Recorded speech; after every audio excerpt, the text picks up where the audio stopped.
All right. That does it for me tonight. Thank you. That's enough. Wow.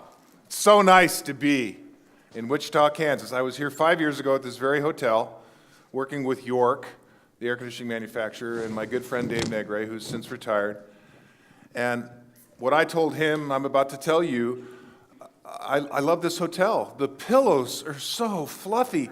I can hardly get them in my suitcase. It's just so nice. George, this will be on the bill, just so you know. I promise it gets better. But so friendly. You know, people talk about Midwest nice. Have you ever heard that phrase, Midwest nice? The last time I was here, I went to the bank. Free pens.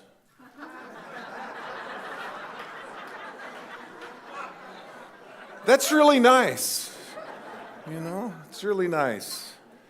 The first time you grabbed a hold of one of these pens, didn't you kind of do one of these? What the? And then you moved over to adjust. And what's the message from the bank, really? Don't steal pens. Yeah, we don't trust you. That's the message. These are the people who have your money. I thought it was fascinating, but this is kind of really a lack mentality, isn't it? This is a philosophy. This says there's not enough for everyone. I'm going to chain it to the table. A couple of weeks ago, I was in, if that's for me, tell them I'll call them back. Quick aside, I was speaking to 500 contractors in San Francisco 16 years ago, and my phone goes off. And it's my son, who's 16, calling me. And I thought, okay, I'll just answer the phone. He said, Dad, where's my shoes? I said, son, I don't know, but I'm speaking to 500 contractors. Maybe one of them knows. Does anybody know where my son's shoes are? And the guy in the front row goes, yeah, they're right where he left them. I said, there you go, son, good luck. And I said, please turn your cell phones off. And they thought it was part of the show. It's amazing. So every once in a while that happens. So turn your phones off, will you? Okay. But 2 weeks ago, I was in Louisiana, in New Orleans, and I was working with Coleman, a Coleman distributor, Johnstone Supply, and I said, can I take some of these pens with me? They said, take as many as you like, so I did. Right? But then I got to thinking, this is interesting, isn't it?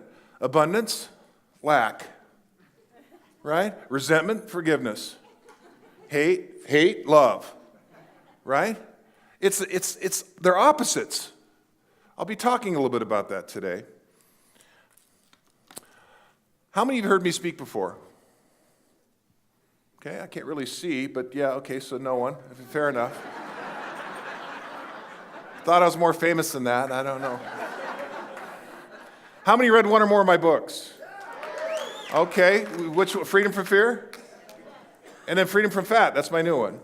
Yeah, figured I'd kind of keep the brand going there. Yeah. Interesting. How many get my electronic newsletter every month? How is it?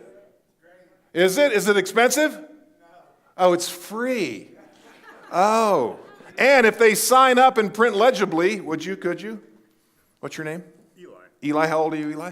29. 29, so you're a millennial? Yes, sir. Yeah, I'm writing a new book. I am. It's the difference between millennials and baby boomers. I'm calling it Get Your Head Out of Your App. Yeah.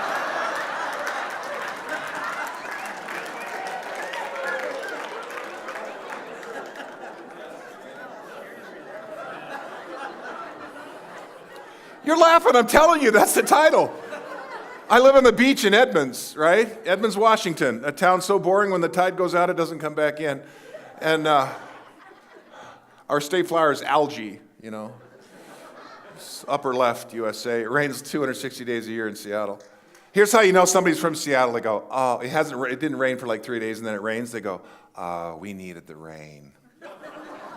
I go, no, we didn't. We got whole mountains full of snow. We didn't need the rain. But I digress. So I live on the beach in Edmonds, and I'm watching a mom, right? A new mom with the baby in the stroller, and then like a little toddler, 2-3 years old.